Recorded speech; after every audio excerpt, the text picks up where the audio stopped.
हाँ तो बच्चे अभी तक हमने देखा सिंपल परमानेंट टिश्यू, अभी हम देखते हैं कॉम्प्लेक्स परमानेंट टिश्यू। हाँ, दोनों के बीच में सबसे पहले हमें डिफरेंस पता होना चाहिए। भाई हमने देखा कि सिंपल परमानेंट टिश्यू क्या है, एक ही टाइप के सिमिलर टाइप ऑफ सेल से मिलके बने होते हैं। सिंपल परमानेंट टिश्यू में या तो कोलेनकाइमा होगा या पैरेन्काइमा होगा या स्क्लेरेन्काइमा होगा। जैसे हम एग्जांपल में देख सकते हैं, ये देखो बेटा जी, ये क्या है, ब्लैक कलर के मार्कर्स, और ये क्या है, ब्लू कलर के मार्कर्स, और ये क्या है, ग्रीन कलर के मार्कर्स। तो बेटा जी ये क्या है, parenchyma, collenchyma, sclerenchyma.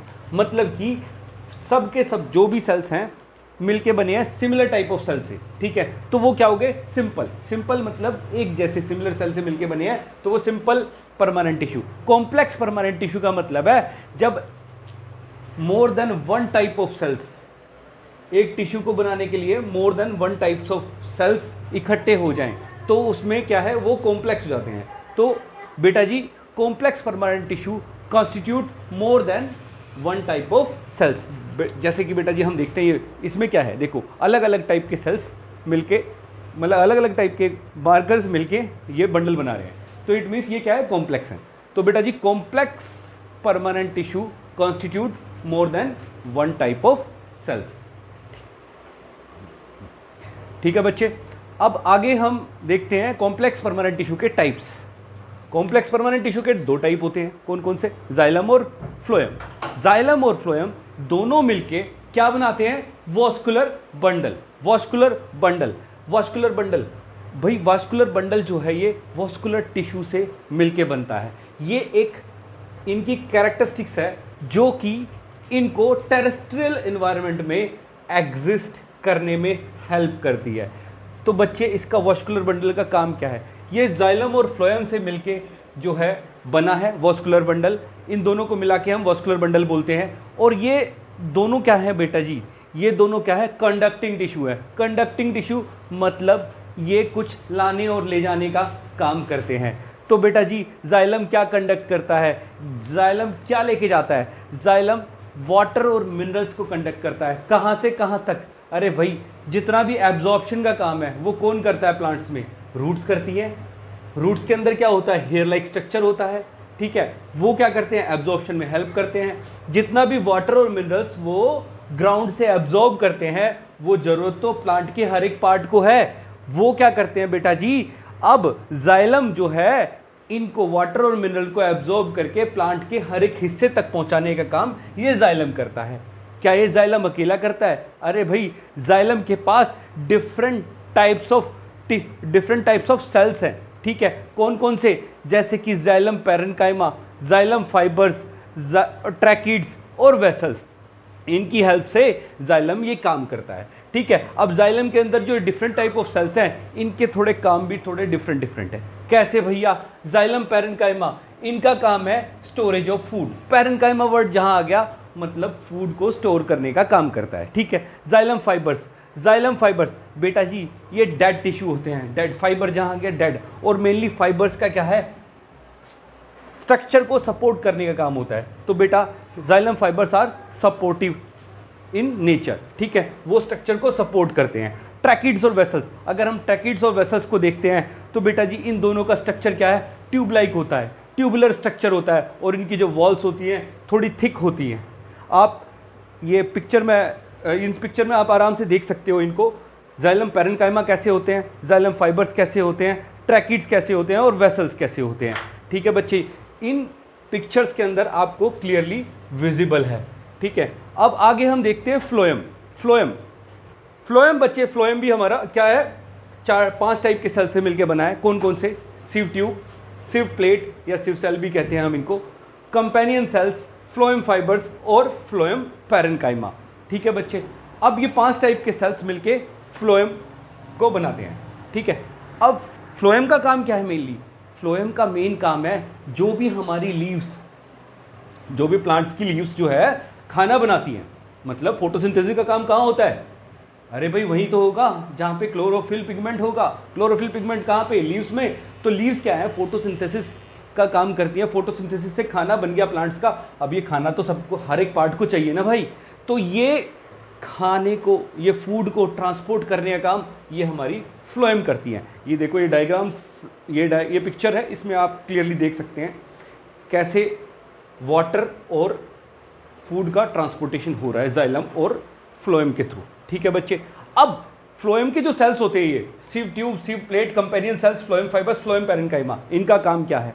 Phloem parenchyma, भाई पैरेन्काइमा मतलब storage of food, phloem fibres dead cells होते हैं तो स्ट्रक्चर को ही सपोर्ट करेंगे। हाँ, फ्लोएम के जो सारे सेल्स हैं ये लिविंग सेल्स होते हैं एक्सेप्ट फ्लोएम फाइबर्स। ठीक है बच्चे, और सिव ट्यूब ये भी क्या है बच्चे? ट्यूब लाइक स्ट्रक्चर होता है जो ट्रांसपोर्टेशन ऑफ फूड में हेल्प करेगा। सिव प्लेट, ये सिव सेल्स होते हैं पर। तो बच्चे इस तरीके से हमने देखा ये कॉम्प्लेक्स परमानेंट टिश्यू हमारा खत्म होता है। ठीक है,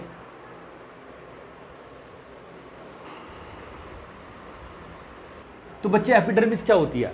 outermost layer of cell, cell की जो आउटर मोस्ट लेयर होती है इसको हम एपिडर्मिस बोलते हैं बच्चे। और ये एपिडर्मिस ही पूरे प्लांट की आउटर कवरिंग को बनाती है। जैसे हमारे ऊपर स्किन होती है इसी तरीके से प्लांट्स के ऊपर भी जो आउटर कवरिंग होती है वो उसको हम एपिडर्मिस बोलते हैं बच्चे। ये जनरली क्या है? सिंगल लेयर ऑफ सेल होती है। क्या होती है? Generally single layer of cells होती है।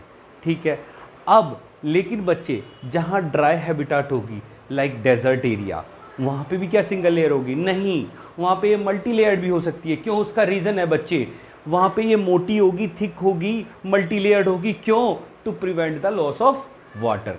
क्योंकि वहाँ पे बच्चे अगर ये मोटी नहीं होगी तो वहाँ पे वाटर लॉस ज़्यादा होगा, तो to prevent the water loss वहाँ पे ये थिक होती है। ठीक है बच्चे, अब क्या है, जो एरियल पार्ट होता है ना प्लांट्स का, जो एरियल पार्ट होता है बच्चे, वहाँ पे ये एपिडर्मल सेल कुछ वैक्स लाइक सीक्रेट करते हैं।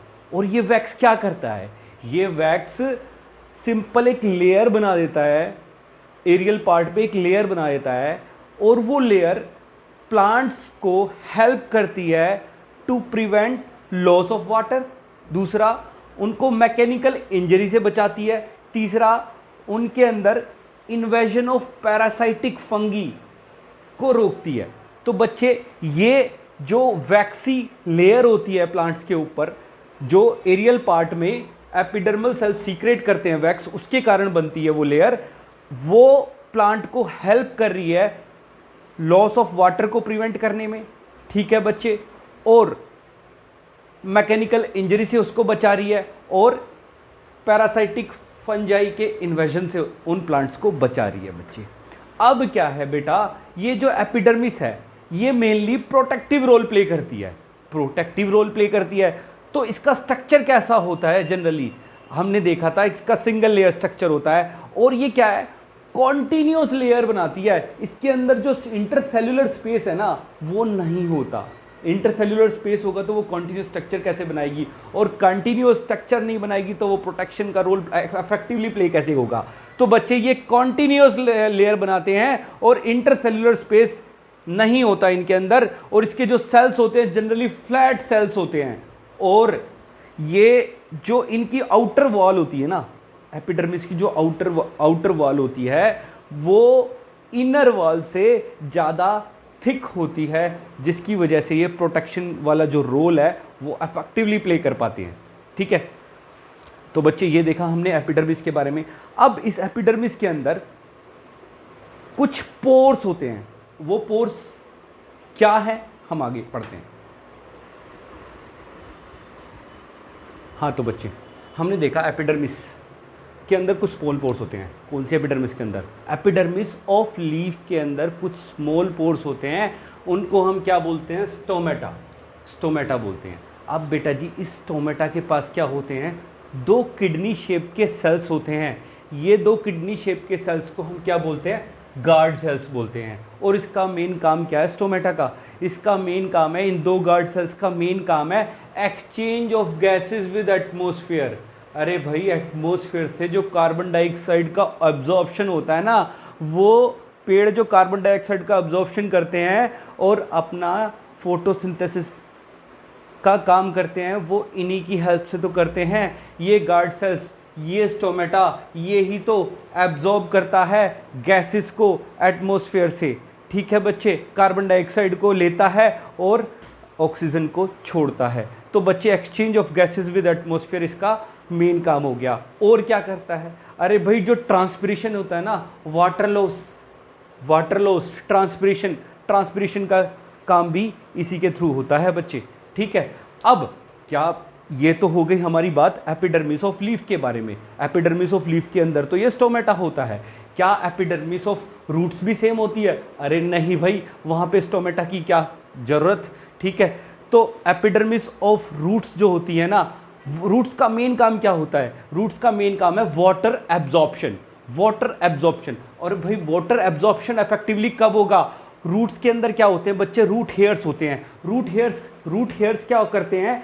उसके सरफेस एरिया को इंक्रीज कर देते हैं। रूट्स के सरफेस एरिया को इंक्रीज कर देते हैं। और रूट्स के सरफेस एरिया को इंक्रीज करने से हेल्प किस में मिलती है? अरे भाई जब सरफेस एरिया इंक्रीज होगा तो वाटर का एब्जॉर्प्शन, मिनरल का एब्जॉर्प्शन वो भी इंक्रीज होगा। तो बेटा जी ये वाटर एब्जॉर्प्शन और मिनरल के एब्जॉर्प्शन में जो ये रूट हेयर्स होते हैं वो हेल्प करते हैं। तो बच्चे एपिडर्मिस ऑफ लीफ के अंदर क्या होते हैं? एपिडर्मिस ऑफ लीफ जो है वो डिफरेंट होती है एपिडर्मिस ऑफ रूट से। ठीक है बच्चे, इस तरीके से हमने देखा।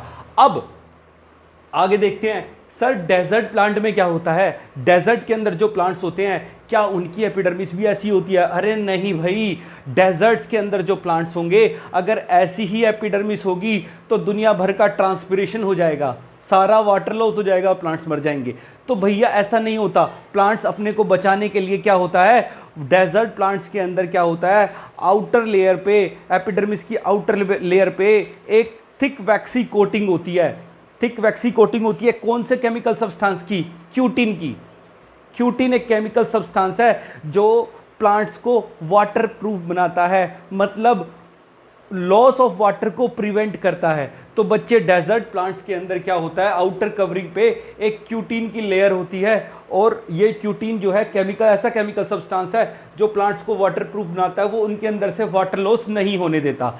तो बच्चे अब आगे सर यंग प्लांट्स और ओल्ड प्लांट्स में क्या फ़र्क, क्या डिफरेंस हो जाता है? क्या होता है बच्चे, जब यंग प्लांट्स होता है और वो ओल्ड प्लांट्स के अंदर, जब यंग से ओल्ड प्लांट हो जाता है, मतलब जैसे जैसे प्लांट की एज बढ़ती है तो क्या होता है, उसकी जो आउटर लेयर है, आप देखते हो पहले जो उसकी एपिडर्मिस है, आउटर कवरिंग है, वो बहुत ही सॉफ्ट होती है, आराम से हम उसका छिलका उतार सकते हैं। लेकिन ओल्ड प्लांट्स में क्या होता है, वो डेड सेल्स की बनती है। वो जो कोर्क होती है उसका आउटर कवरिंग को हम कोर्क बोलते हैं। जो ये ओल्ड प्लांट्स होते हैं उनके आउटर कवरिंग को हम बहुत हार्ड हो जाता है और उसको हम कोर्क बोलते हैं। अब बेटा जी ये कोर्क जो है वो डेड सेल्स का बनता है।